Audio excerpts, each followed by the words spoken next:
Mesdames, Messieurs, bonjour. Bienvenue pour cette nouvelle édition de Midi au Caire, où on va passer en revue les dernières nouvelles locales. Le président Abdel Fattah al-Sisi a reçu ce matin son homologue azerbaïdjanais Ilham Aliyev au palais d'El-Ettahadiyya. Lors de la cérémonie d'accueil, une salve de coups de canon a été tirée en l'honneur du président azerbaïdjanais.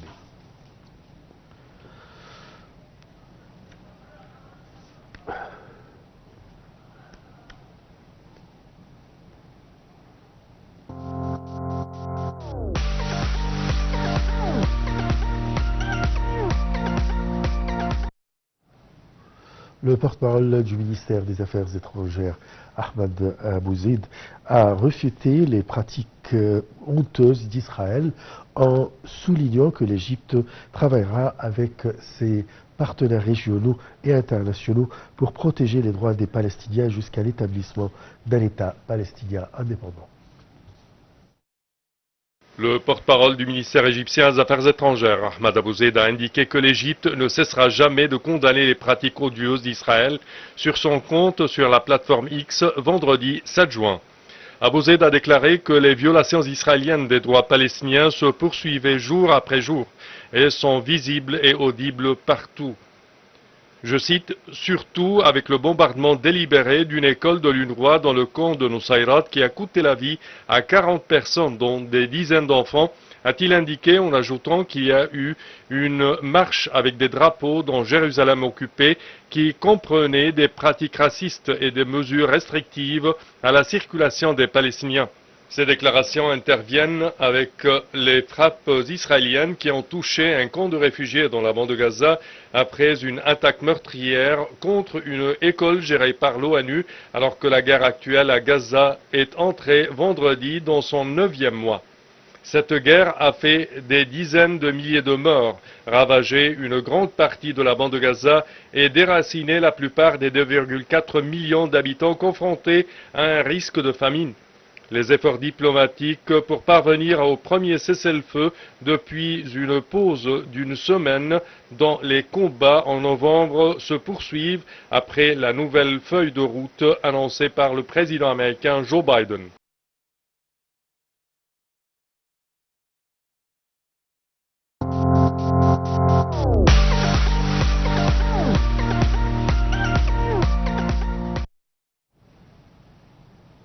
La Banque centrale égyptienne a affirmé l'adoption d'une stratégie intégrée pour la transformation numérique dans les secteurs bancaires et financiers, comprenant des systèmes de paiement développés et capables d'aller de pair avec les plans de l'État pour se convertir à une société moins dépendante des billets de banque.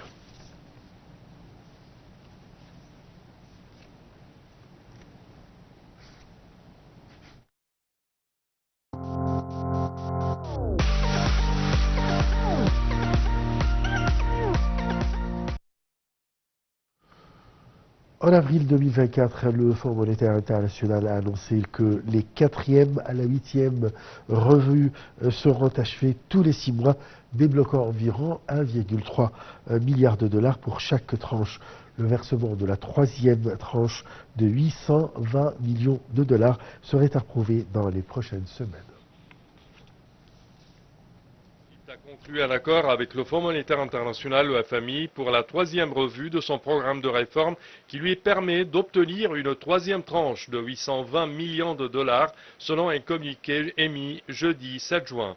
Une mission du FMI dirigée par Ivana Vladkova-Olar s'est entretenue en personne au Caire et virtuellement avec les autorités égyptiennes du 12 au 26 mai dans le cadre de son accord élargi au titre du programme lié au mécanisme élargi de crédit pour l'Égypte EFF.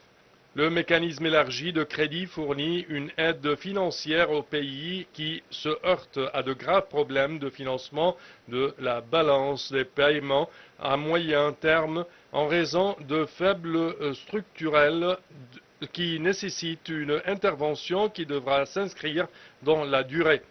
En mars dernier, le conseil d'administration du FMI a approuvé les premières et deuxièmes revues dans le cadre de l'accord élargi avec l'Égypte et a accepté d'augmenter la valeur du programme initial d'environ 5 milliards de dollars portant le total à 8 milliards de dollars. Cela a permis au pays de retirer immédiatement environ 820 millions de dollars de fonds.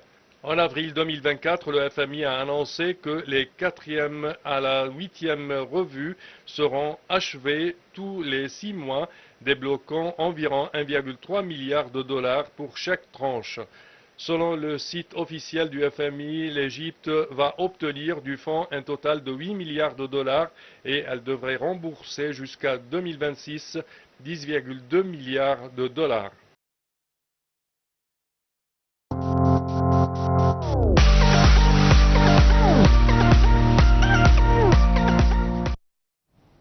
La ministre de la Planification et du Développement économique, Hala Saïd, s'est rendue en Russie pour participer au Forum économique international des BRICS.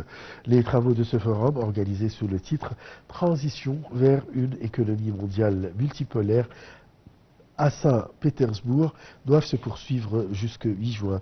La ministre devrait participer à plusieurs activités organisées dans le cadre du forum où elle participe à un événement sur l'élargissement des BRICS et les nouvelles opportunités de coopération commerciale.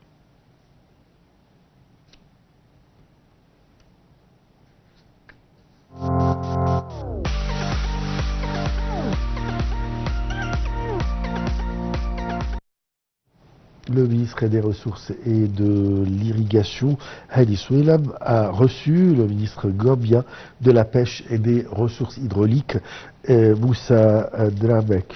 Au cours de sa réunion, M. Soueylam a exprimé que cette réunion s'inscrit dans le cadre de la communication pour renforcer la coopération entre l'Égypte et la Gambie dans le domaine des ressources en eau.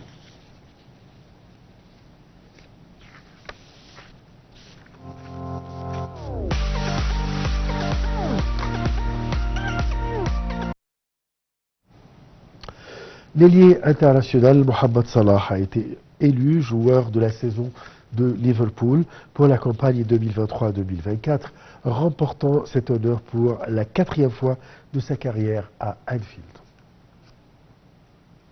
Le joueur égyptien Mohamed Salah, de 31 ans, est arrivé en tête d'un sondage auprès des fans sur liverpoolfc.com, devançant Virgil van Dijk et Alexis McAllister, qui ont terminé respectivement 2e et 3e du classement. La forme prolifique de Salah l'a vu mener le classement des buteurs des Reds, toutes compétitions confondues, avec 25 buts, contribuant à 13 passes décisives à égalité avec Darwin Núñez.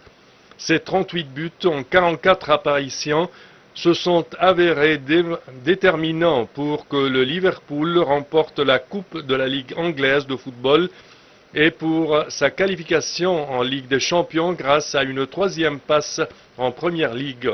Salah a gravé son nom davantage dans les livres d'histoire de Liverpool en dépassant Steven Gerrard pour la 5e place sur la liste des buteurs de tous les temps du club.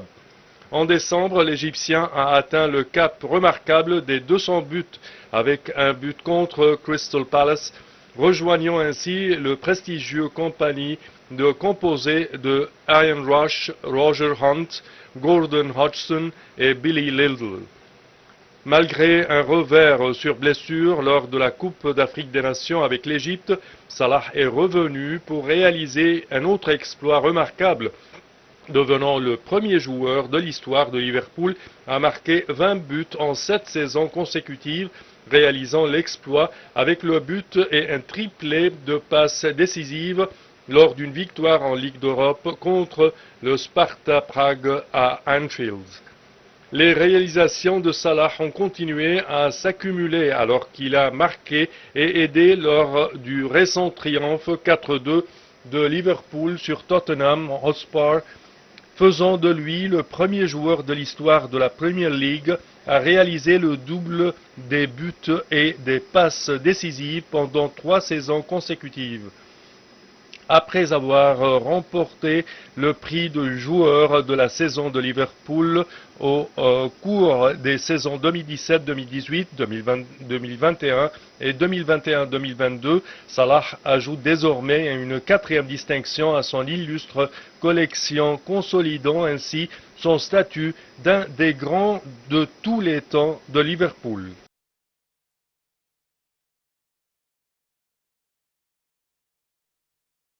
Fin de cette édition. Merci de l'avoir suivi. Très très bonne journée. Au revoir.